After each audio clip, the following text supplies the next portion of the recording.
تو میرے بیٹے نے مجھے آ کے بتایا کہ ایک بوڑھی عورت آئی ہے باہر مسئلہ پوچھنے. توجہ کرنا ذرا بات پر اور خاص غور کرنا کہ عرض کرنے لگا ہوں. فرماتے میرے بیٹے نے بتایا کہ ابا جی بوڑھی سی عورت ہے. وہ کہتی ہے میں نے امام صاحب سے سوال پوچھنا ہے. فرماتے پردے کے پیچھے بٹھایا, میں بھی بیٹھ گیا تو بی بی آئی اور جچے تلے لفظوں میں فٹافٹ اس نے بات شروع کر دی. عورت کو حکم ہے غیر محرم سے بات کرے تو میٹھے انداز میں نہ کرے, میٹھے انداز.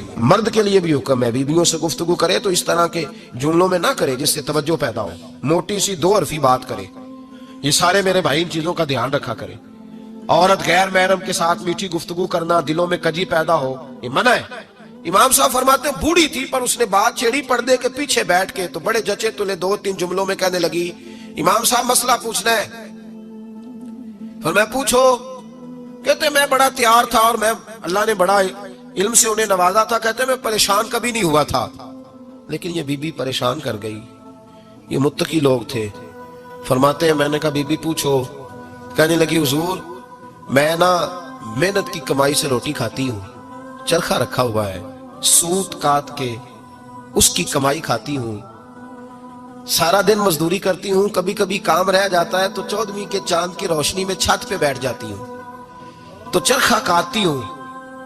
بادشاہ کا لشکر میرے قریب سے کبھی کبھی گزرتا ہے, ان کے پاس بڑی بڑی لالٹینیں, بڑے بڑے ان کے پاس روشنی کے بندوبست ہوتے ہیں. لشکر بادشاہ کا گزرتا ہے تو بہت بڑا لشکر ہوتا ہے, کئی کلومیٹر تک وہ گزرتا جاتا ہے, تو کئی دفعہ اچانک اس کی روشنی بھی میرے چرخے پہ پڑ جاتی ہے. مسئلہ یہ پوچھنا ہے کہ اس روشنی میں جو میں سوت کاٹتی ہوں اس کی کمائی میرے لیے حلال ہے کہ حرام ہے؟ امام احمد بن حنبل فرماتے ہیں میں تڑپ کے رویا.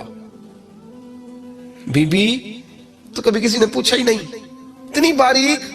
کہنے لگی بیوہ ہوں, بے اولاد ہوں, مزدوری کر کے روٹی کھاتی ہوں. پوچھنا یہ تھا.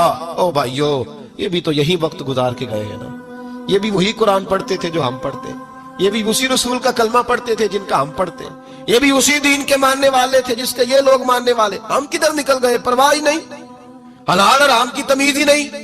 لیکن اولیاء اللہ کی صفت. حضرت امام احمد بن حنبل فرماتے ہیں میں چکرا گیا اور میں نے اس سے پوچھا پہلے تو اپنا تعارف کرا, تو ہے کون, تو کون ہے؟ اس نے کہا حضور تعارف چھوڑے, جو مسئلہ پوچھنے آئے اسے اپنا ڈیٹا بھی دینا پڑتا ہے, ہمیں بتا دیا تو چھوڑے. فرمایا نہیں پہلے بتا تو کون ہے.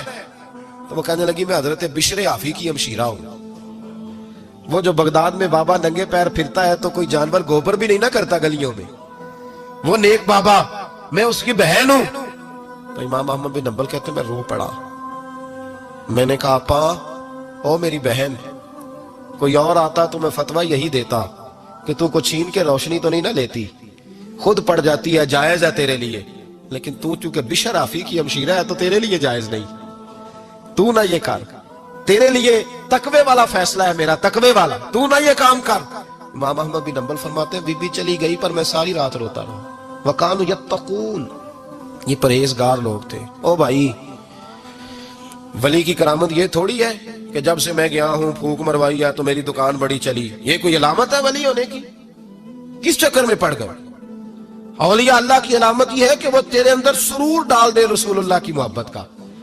ولی اللہ کی علامت اقبال کہتے ہیں وہی ہے تیرے زمانے کا امام برحق جو تجھے حاضر و موجود سے بیزار کرے اور موت کی شکل میں دکھلا کے تجھے جلوائے یار, زندگی تیرے لیے اور بھی دشوار کرے, مشکل کر دے, تیرا مرنے کو دل کرے, تیرا دل کرے کہ مروں گا تو محبوب کے جلوے پھر سے نظر آئیں گے. وہی ہے تیرے زمانے کا امام